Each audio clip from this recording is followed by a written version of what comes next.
Story: The White Squash.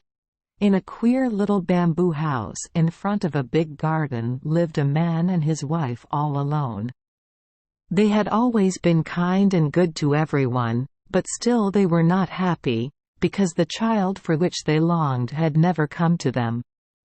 Each day for many years they had prayed for a son or a daughter, but their prayers had been unanswered.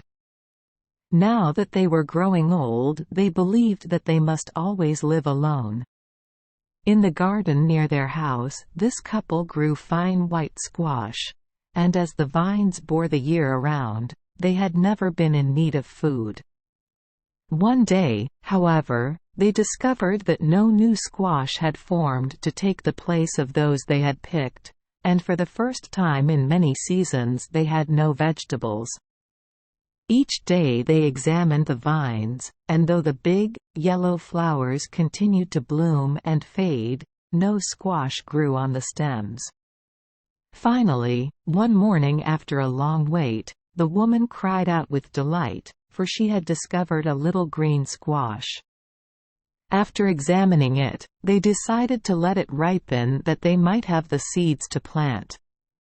They eagerly watched it grow, and it became a beautiful white vegetable, but by the time it was large enough for food they were so hungry that they decided to eat it. They brought a large knife and picked it, but scarcely had they started to open it when a voice cried out from within, "Please be careful that you do not hurt me." The man and woman stopped their work, for they thought that a spirit must have spoken to them. But when the voice again called and begged them to open the squash, they carefully opened it, and there inside was a nice baby boy. He could already stand alone and could talk. And the man and his wife were overjoyed. Presently the woman went to the spring for a jar of water, and when she had brought it, she spread a mat on the floor and began to bathe the baby.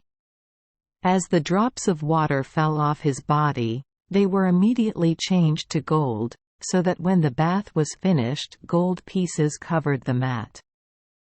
The couple had been so delighted to have the baby that it had seemed as if there was nothing more to wish for, but now that the gold had come to them also, they were happier than ever.